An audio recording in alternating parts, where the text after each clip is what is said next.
पकडा हा रामकृष्ण हरी. आता आम्ही संत रोहिदास महाराज मठ तुकाराम महाराजांच्या मंदिराच्या अगदी समोरच आहे.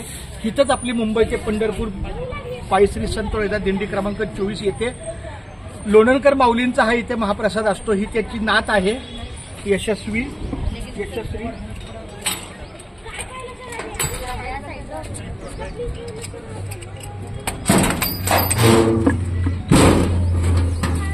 या माऊली इथं मुंबई ते पंढरपूर दिंडी या मार्गातून इकडे येते.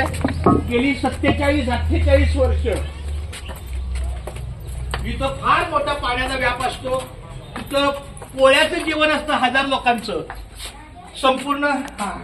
अरे विठ्ठला मायबाप्पा, पांडुरंगा, पंढरनाथा मायबाप्पा. आणि या ठिकाणी संत तुकाराम महाराज मठ आहे देहूतला. इथंच आपली दिंडी येते. या ठिकाणी आपलं दिंडीचं पूजन होतं. या इथे रोहिदास महाराजांचा फोटो आहे. विठ्ठल रुपये फार छान. ही फार मोठी पवित्रता. दीपाली देवाकडे पाठ नको करू. 1 मिनिट ये ना पुढे 1 मिनिट. या ठिकाणी फार चावी घे. मला फार आनंद वाटला. आम्ही ह्या ठिकाणी आलोय मुंबई ते पंढरपूर पायी श्री संत रोहिदास दिंडी क्रमांक 24चा हा इथे दुपारचा टप्पा असतो. आणि या ठिकाणी दुपारच्या टप्प्यावर इथं लोणंदकर परिवारांचं अन्नभोजन असतं.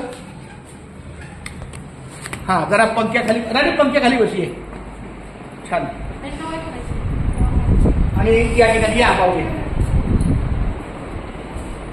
हरे विठ्ठला केशवा माधवा पांडुरंगा.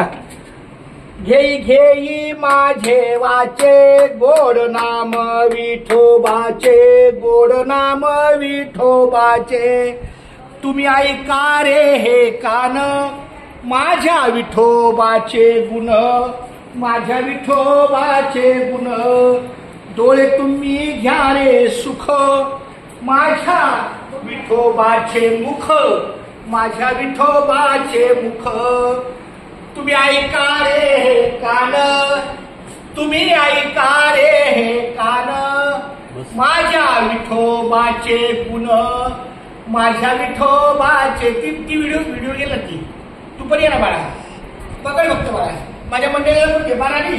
पंखे खाली पण बघतो. माझ्या विठोबाचे गुण माझ्या.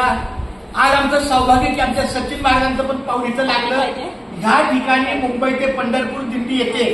मला आत्ताच आमच्या लोणंदकर माऊली सावित्रीबाई माऊली यांनी सांगितलं की त्यांनी त्यांच्या स्वखर्चाने कुठंतरी पैशाचं नियोजन करून बघा हे पत्रे बदलले. इथं फार मोठी पावसाळ्यात गैरसोय होत असते, पण तरी आम्ही त्या गैरसोयीकडे दुर्लक्ष करून इथं पोळ्याचं जेवण. गवळी महाराजांचा भंडारा असतो. इथं गवळी महाराजांची दिंडी क्रमांक 13 असते.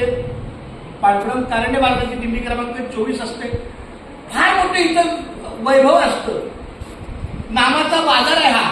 नामाचा बाजार ही पंढरी नामाचा बाजार.